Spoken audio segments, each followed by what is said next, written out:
Em um leito hospitalar, entre aparelhos, sondas e o silêncio pesado das madrugadas, José Antônio refletia sobre a própria existência. O corpo enfraquecido já não respondia como antes. As dores eram constantes, a respiração difícil e o cansaço parecia envolver não apenas os músculos, mas também a alma. Sabia que sua saúde estava comprometida por uma doença grave, consequência de escolhas feitas ao longo da vida. E, naquele momento de fragilidade, uma pergunta ecoava silenciosa dentro dele. O que aconteceria depois? Alguns amigos o visitavam com frequência. Entre eles, Glória, companheira leal, sempre chegava com flores simples e pequenos agrados, tentando iluminar o ambiente com palavras de esperança. Falava das crianças do orfanato que perguntavam pelo palhaço Tom, personagem que ele criara para levar alegria aos pequenos esquecidos. Contava que elas oravam por sua melhora. Aquela notícia aquecia seu coração mais do que qualquer medicamento. José Antônio aconselhava a amiga a seguir um caminho mais estável, a buscar um trabalho digno e constante. Dizia que o carinho oferecido às crianças valia mais que presentes materiais. No fundo, ele próprio aprendera isso na prática. O afeto transforma mais do que objetos. Apesar de muitos amigos presentes, a ausência da família lhe pesava profundamente. Tinha irmãos, sobrinhos e parentes diversos, mas apenas um irmão foi visitá-lo. O encontro foi frio, palavras protocolares, olhar distante, gestos contidos. Ao mencionar que possuía apenas um apartamento para dividir entre os irmãos após sua partida, recebeu como resposta uma observação amarga. Talvez fosse melhor que os pais já não estivessem vivos para testemunhar aquela situação. Aquelas palavras feriram mais que qualquer sintoma físico. Não pela doença em si, mas pelo julgamento que sempre o acompanhara desde a infância. Recordações começaram a surgir com força. Lembrou-se das broncas severas, das punições e da tentativa constante da família de moldá-lo a um padrão que ele jamais conseguiu seguir. Desde pequeno, sentia-se diferente. Gostava de coisas consideradas inadequadas para um menino. Não compreendia por que precisava fingir ser alguém que não era. As surras e as repreensões o ensinaram a esconder sentimentos. Aprendeu a representar um papel para sobreviver dentro da própria casa. A infância foi marcada por medo e solidão. As irmãs e primas o tratavam com naturalidade, mas era proibido de se aproximar delas. Os meninos zombavam. Dentro de casa, precisava se esconder quando chegavam visitas, como se fosse motivo de vergonha. Na adolescência, o isolamento se intensificou. Tentou mudar. Rezou pedindo para ser diferente, porém ouviu mais de uma vez que sua oração ofendia a Deus. Aquilo o marcou profundamente. Passou a acreditar que talvez fosse indigno até mesmo de dirigir pensamentos ao alto. Foi nesse período que conheceu Júlio, um jovem que o abordou com naturalidade e respeito. A amizade nasceu simples, sem julgamentos. Pela primeira vez, José Antônio sentiu-se compreendido. Júlio também enfrentava preconceitos, mas lidava com a situação de forma mais serena. A aproximação, contudo, gerou novos conflitos familiares. Ao serem vistos juntos, vieram novas agressões e castigos. Cansado de ser tratado como um erro, decidiu partir. Escreveu uma carta pedindo perdão e saiu de casa levando apenas algumas roupas e a esperança de encontrar um lugar onde pudesse existir sem medo. Foi acolhido por Júlio como amigo. Trabalhou, estudou e construiu sua própria vida. Conheceu outras pessoas que também enfrentavam rejeição semelhante. Descobriu que não estava sozinho no mundo. Ainda assim, a dor da rejeição familiar nunca desapareceu completamente. Em uma tentativa de reconciliação, voltou certa vez à casa da mãe. O encontro foi doloroso. Recebeu suas antigas roupas e o pedido para não escrever mais. Ouviu que estava perdido espiritualmente. Saiu dali confuso, perguntando-se por que precisava carregar tamanha culpa por algo que nunca escolhera sentir. Durante algum tempo revoltou-se em silêncio. Questionou a Deus, questionou a própria existência. Se já era condenado, pensou, que diferença faria? Porém, apesar dos conflitos internos, nunca perdeu completamente a sensibilidade. Formou-se, tornou-se um profissional competente e honesto, construiu estabilidade financeira. Viveu relacionamentos marcados por carinho e cuidado mútuo. Quando Júlio adoeceu, dedicou-se a ele com zelo e fidelidade até o fim. Depois da partida do amigo, mergulhou ainda mais no trabalho voluntário. O orfanato tornou-se seu refúgio. Ali, não era julgado. As crianças o viam como alguém que levava a alegria. Vestia-se de palhaço para arrancar sorrisos e discretamente ajudava financeiramente aqueles que mais precisavam.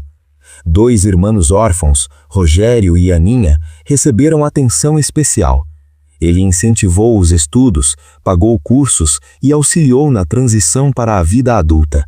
Fazia isso com alegria sincera, sem esperar reconhecimento. Com o passar dos anos, novos desafios surgiram. Viveu outro relacionamento sério, marcado por respeito e companheirismo. Porém, ambos descobriram estar doentes.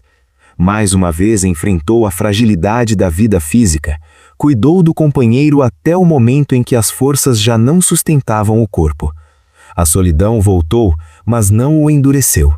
Continuou servindo as crianças, dedicou-se ainda mais ao bem, até que a própria saúde começou a declinar rapidamente.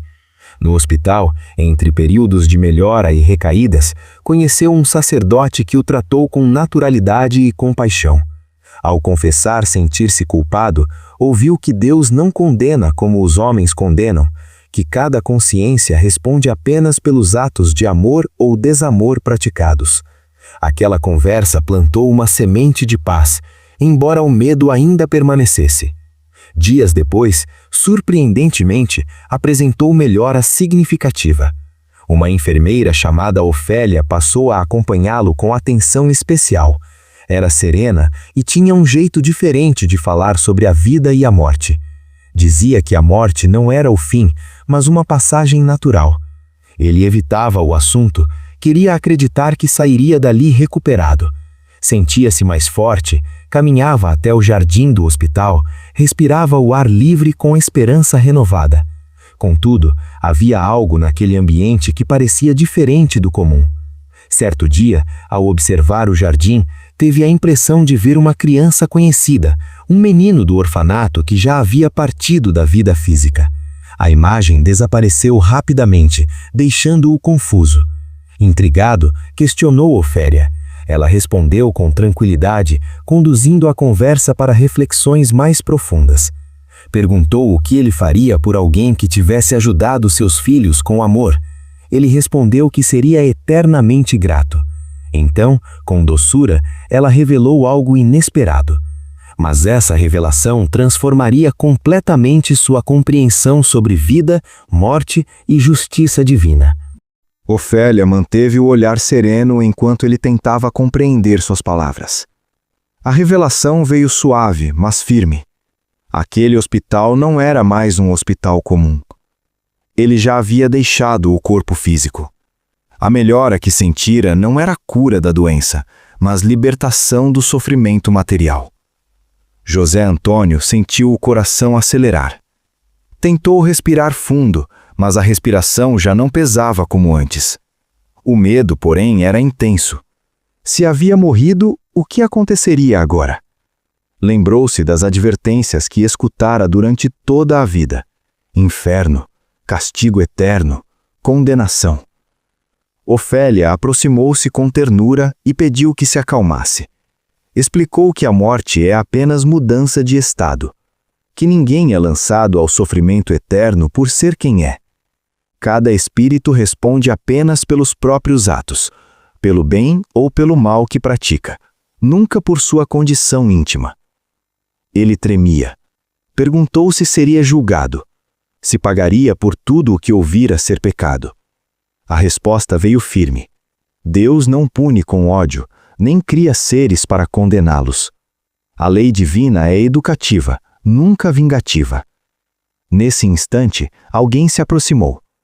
Era o menino que ele acreditara ter visto no jardim. Aldo, o mesmo garoto do orfanato que partira anos antes em consequência de uma enfermidade. Agora estava ali, vivo, sorridente, envolto numa paz que não parecia deste mundo. O abraço foi real.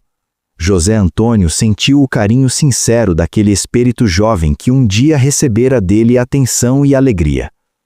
Aldo falou com naturalidade, explicando que muitos dos que desencarnam continuam aprendendo, trabalhando e ajudando aqueles que ficam.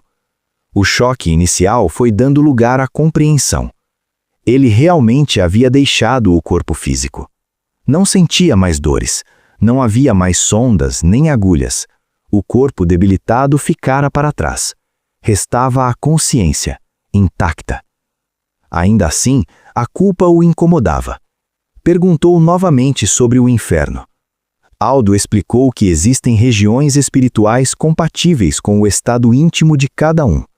Espíritos que cultivam ódio e crueldade naturalmente se ligam a ambientes de sofrimento, criados pelas próprias vibrações.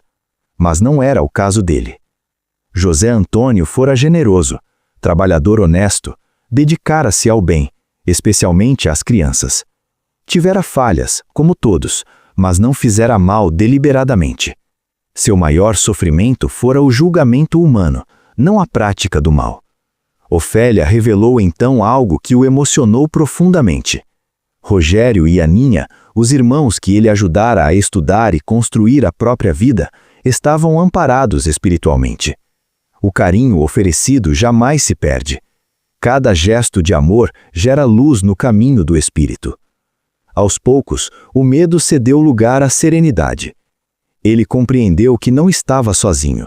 Havia sido socorrido porque cultivara, ainda que em meio às dores, sementes de bondade. Foi encaminhado a um ambiente de recuperação espiritual. Ali passou por um período de adaptação. Entendeu que o espírito não possui sexo como o corpo físico. Masculino e feminino são experiências temporárias, instrumentos de aprendizado. A identidade espiritual é mais profunda do que as formas transitórias da matéria. Descobriu também que em existências anteriores carregara preconceitos semelhantes aos que sofrera recentemente. Em outro tempo, julgara com dureza aqueles que eram diferentes. A experiência atual fora a oportunidade de aprendizado, não como castigo, mas como caminho de compreensão. Sentiu tristeza ao perceber erros do passado, mas também gratidão pela chance de crescer. A lei divina não impõe sofrimento por vingança. Oferece experiências educativas para que o espírito aprenda a amar sem distinções. Durante o período de estudo e recuperação, ouviu relatos diversos. Cada espírito traz sua própria história. Alguns reencarnam enfrentando desafios afetivos para reajustar sentimentos mal compreendidos. Outros experimentam situações difíceis para desenvolver empatia. As causas são múltiplas e individuais. O que realmente importa é o uso que se faz das experiências. Ele poderia ter se endurecido pela revolta. Poderia ter cultivado amargura. No entanto, escolheu servir, escolheu cuidar, escolheu amar dentro de suas possibilidades. Com o tempo, sentiu-se fortalecido. Já não carregava o peso da culpa. Entendia que Deus não cria filhos destinados à condenação. Todos somos espíritos em evolução, aprendendo passo a passo.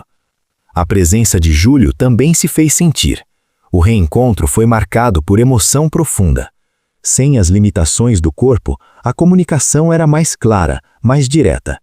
Ali não havia julgamentos sociais, apenas reconhecimento da afinidade construída pelo afeto sincero. José Antônio compreendeu que muitos conceitos que o atormentaram na Terra eram frutos da incompreensão humana. A espiritualidade superior não se ocupa de rótulos, mas de sentimentos e intenções. Aos poucos, foi convidado a colaborar em tarefas de auxílio. Trabalhar pelo bem tornou-se sua maior alegria.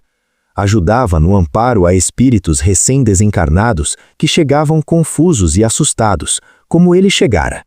Sua própria experiência de dor o tornava mais sensível ao sofrimento alheio. Aprendeu que ninguém está perdido para sempre. Mesmo aqueles que erram gravemente encontram oportunidades de reparação. O progresso é lei universal. A lembrança da infância difícil já não trazia revolta. Ele compreendia que seus pais também eram espíritos em aprendizado, limitados por crenças rígidas e medo social. O perdão libertou seu coração. Hoje reconhece que a maior dor que carregava não era a doença física, mas a sensação de rejeição. E entende que muitos ainda passam pela mesma prova. Por isso, trabalha, no plano espiritual, inspirando pensamentos de acolhimento, respeito e compreensão. A mensagem que deixa é simples: Deus é amor. A justiça divina não exclui, não humilha, não condena por identidade ou condição. O que realmente pesa na balança da consciência são os atos de egoísmo ou de generosidade. Cada espírito é responsável pelo que faz, não pelo que é em essência. Somos todos filhos do mesmo Criador, destinados à felicidade. José Antônio encontrou paz quando compreendeu que nunca esteve fora do alcance da misericórdia divina. O sofrimento que viveu transformou-se em aprendizado. A culpa deu lugar à responsabilidade consciente. O medo foi substituído pela esperança. E assim segue, trabalhando com gratidão, certo de que a vida continua além da matéria, e de que o amor é a única lei capaz de nos conduzir à verdadeira libertação. Se esta história tocou seu coração, que ela sirva como convite à reflexão e ao respeito. A jornada espiritual é longa e todos estamos aprendendo.